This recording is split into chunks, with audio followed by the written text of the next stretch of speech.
नमस्कार। मेरा नाम गुरु तापस और जैसा कि आप मुझे जानते हैं, इस नए चैनल पे ये प्रथम वीडियो है जो कि in form of recorded video आप लोग के पास पहुंचेगी। और इसमें हम भगवत गीता के पहले 6 श्लोक, प्रथम अध्याय अर्जुन विषाद योग के प्रथम 6 श्लोकों को समझेंगे, 1.1 से 1.6 तक। और आप लोग के जो भी प्रश्न है आप लोग का, उस प्रश्न को आप इस वीडियो को देख के कमेंट के माध्यम से पूछ सकते हैं इन 6 श्लोकों के ऊपर, जो भी आपके सवाल हैं, या गीता के संदर्भ में कोई ऐसा प्रश्न हो जो इन 6 श्लोकों से पहले का हो, बाद का ना, कि गीता का प्रारंभ यहाँ से क्यों क्यों गीता महत्वपूर्ण है, या कोई इस तरह से अगर कोई प्रश्न हो। मैंने आपके सामने रखा हुआ है पहला श्लोक, ये आदि गुरु महाभाग शंकराचार्य का है। और यहाँ हम लोग स्टार्ट करते हैं। पहले मैं आपको थोड़ा सा भगवत गीता का जो बेस है, जो पुरानी जो बातें हैं वो बता देता हूँ। कि भगवत गीता युद्ध के दौरान बताए गए ज्ञान को कहा जाता है। युद्ध के दौरान ये बताया गया ज्ञान है। और श्रीमद जब लग जाता है किसी चीज़ के आगे, जैसे यहाँ लगा हुआ है श्रीमद, यानी श्री का मतलब होता है प्रॉस्पेरिटी, जिसको कि हम लोग हिंदी में कहते हैं शुभ लाभ के संदर्भ में कहते हैं, प्रॉस्पेरिटी कहते हैं इसको हम लोग। और मद मतलब होता है जिसको आप नशा कह सकते हैं, लेकिन ये नशा वो नहीं है जो आप लोग को समझना चाहिए। यहाँ नशा का अर्थ होता है ईश्वर की प्रॉस्पेरिटी देने वाला वो नशा, यानी कि प्रॉस्पेरिटी बढ़ाने के लिए जो मद होता है वो। और ये प्रथम अध्याय है अर्जुन विषाद योग। और प्रथम अध्याय के अंतर्गत हम जो है प्रारंभ करने वाले हैं हमारे गीता को। और प्रथम अध्याय में हम लोग प्रथम श्लोक के साथ प्रारंभ करते हैं, जो है धृतराष्ट्र द्वारा किया गया प्रश्न। युद्ध के मैदान में एक तरफ पांडव हैं, एक तरफ कौरव हैं। पांडवों का प्रतिनिधित्व कर रहे हैं धृष्टद्युम्न द्रुपद पुत्र, और कौरवों का जो लीड कर रहे हैं, कौरवों का जो प्रतिनिधित्व कर रहे हैं वो हैं आदरणीय भीष्म महाभाग। तो जब ये दोनों के बीच में युद्ध के प्रारंभ से पहले जो है पहले की सिनेरियो है, और इस पहले के सिनेरियो में आप देख सकते हैं कि प्रथम श्लोक में क्या बोला जाता है।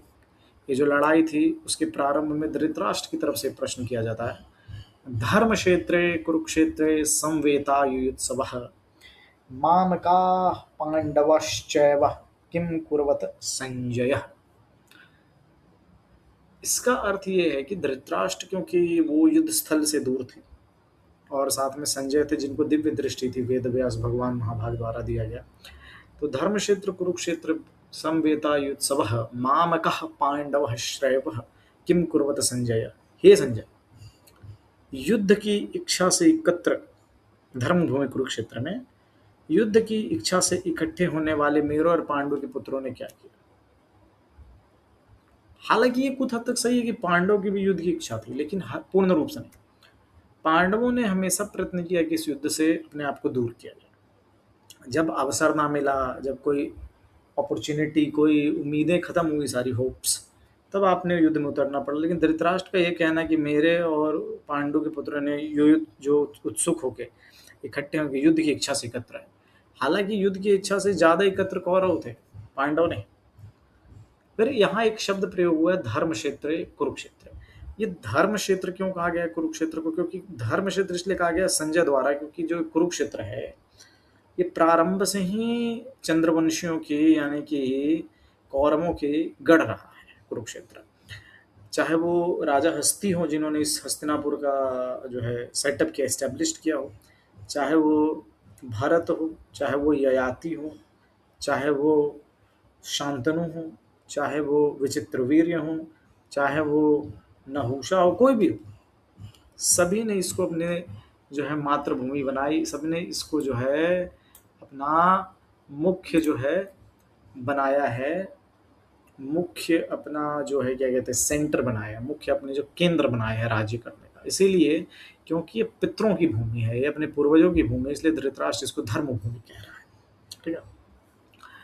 दृष्ट्वा तु पांडवानीकः गूढ़ं दुर्योधनस्तदा आचार्यमुपसंगमये राजा वचनम ब्रवीत ब्रवीत। ये धृतराष्ट्र को उत्तर दिया संजय ने इनके उनके प्रश्न पे, जो उनका प्रश्न है। दृष्ट्वा तु पांडवानीकः यूढ़ दुर्योधनस्तदा आचार्य मुपसंगमय राजा वचनम ब्रवीत।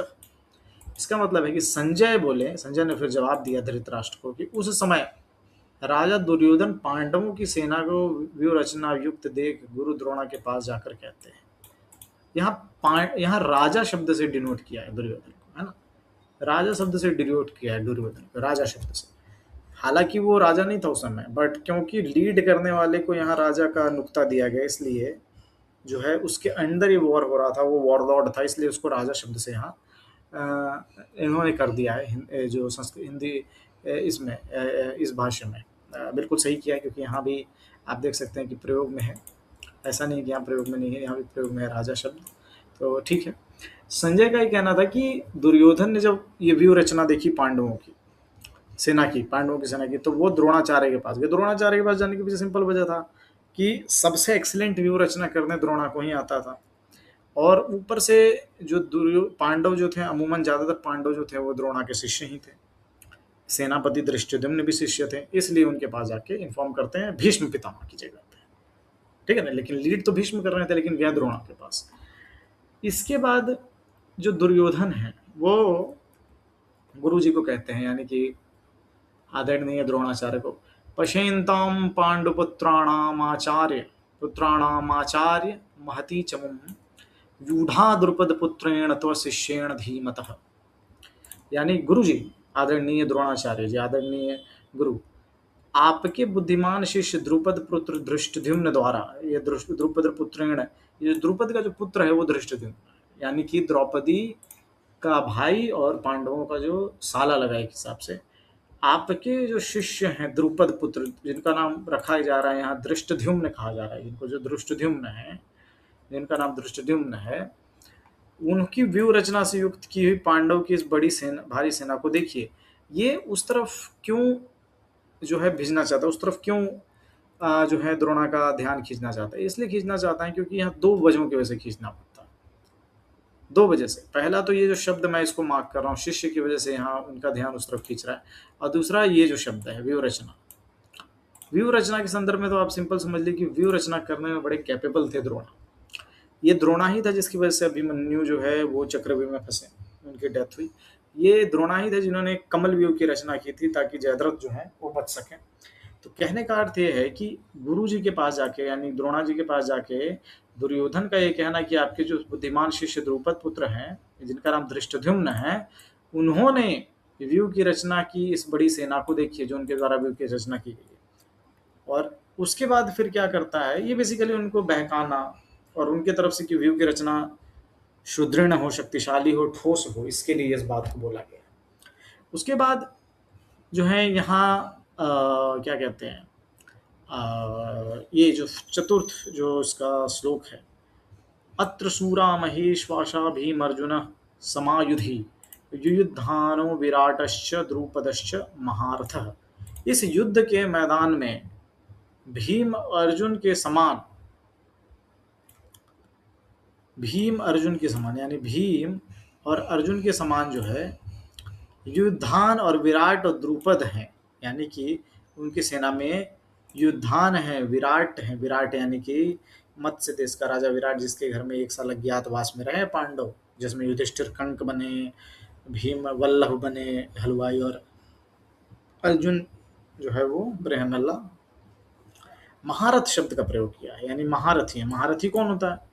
मराठी वॉरियर क्लास में वो वॉरियर होता है जो एक साथ 7,20,000 ऑर्डिनरी सोल्जर्स के साथ बैटल कर सकता है, ठीक है ना।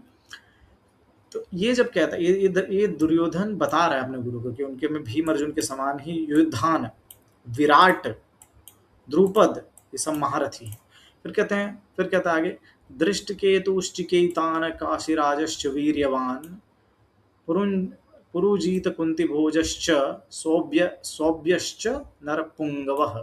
यानी कि दृष्टकेतु के समान, चेकितान और काशीराज ये तरह वीर योद्धा है इसमें। इसमें पुरुजित है, इसमें कुंती भोज है। कुंती भोज कुंती के पिता और पांडवों के नाना और शैव्य हैं, ठीक है ना। काशीराज हैं, पुरोजित है, कुंती भोज है और शैव्य हैं, चेकितान, दृष्टकेतु, चेकितान, ये सारे पराक्रम यहाँ तक के योद्धा हैं, ठीक है। ये बताया जा रहा है कि दृष्टकेतु है, चेकितान है, काशीराज है, नरश्रेष्ठ, पुरुजित है और कुंती भोज और शैव्य है। ये बातें यहाँ बताई जा रही हैं इस पर्टिकुलर श्लोक, ठीक है ना। फिर आगे क्या करते हैं, आगे बोलते हैं युद्धमन्युष्य विक्रांत उत्तमोजा उत्तमोजाश्च वीर्यवान् सुभद्रो द्रौपदेयाश्च सर्वैव महारथ। यानी कि पराक्रमी अभिमन्यु, सॉरी युद्धमन्यु है, आपने यहाँ इसको वो नहीं समझ लेना है, और अभिमन्यु नहीं, बलवान उत्तमौजा है और सुभद्रा का पुत्र अभिमन्यु है और द्रौपदी के 5 पुत्र हैं, जिसमें एक है शतानेक, श्रुतकर्मा, श्रुतसोम, ये उनके बेटे हैं जो 5 पांडवों के हुए हैं द्रौपदी से, ठीक है ना। तो ये कहना चाहते हैं द्रौपदी के 5 पुत्र महारथी हैं। ये दुर्योधन बेसिकली आप जो है ना इन्फॉर्म कर द्रोणा को विपरीत सेना के संदर्भ में बता रहा है कि विपरीत की सेना में कौन कौन है। पहले उसने बोला कि भीम और अर्जुन के समान ही द्रुपद हैं, मत्स्य देश के राजा विराट हैं, ठीक है। उसके बाद युद्धान है, विराट है, द्रुपद है महान प्रति, उसके बाद दृष्टकेतु हैं, काशीराज हैं, पुरुजीत हैं, कुंती भोज हैं, शैव्य है, युद्धमन्यु है, उत्तमोज हैं, ठीक है ना। उसके बाद आपके इसमें सुभद्रा के पुत्र अभिमन्यु हैं तथा द्रौपदी के 5 पुत्र 5 पांडवों से जो है। तो यहाँ तक मैंने आप लोगों को जो है 6 श्लोक आज कंप्लीट करा दिया है। आई होप कि आप लोग को यहाँ तक समझ में आया होगा। और जो इसी से ये समझ में आता है कि Gita is not completely what I am saying as a universal book. इस प्रथम अध्याय में यूनिवर्सल नहीं हो सकता ना, क्योंकि वो वहाँ से भूमिका बना रहा है। बाकी अध्याय में तो जहाँ आपको लगे कि भाई श्लोक संपूर्ण जगत के लिए, संपूर्ण वर्ल्ड के लिए सिद्ध नहीं हो पा रहा है, वहाँ अर्जुन पे सिद्ध करने का प्रयत्न कीजिए, क्योंकि अर्जुन को ज्ञान दिया जा रहा है, ठीक है। तो हम इसको आज एंड करते हैं, ठीक है। तो शुक्लां वरदरं विष्णुं शशिवर्णं चतुर्भुजं प्रसन्नवदनं ध्याये सर्वविघ्नोपशान्तये।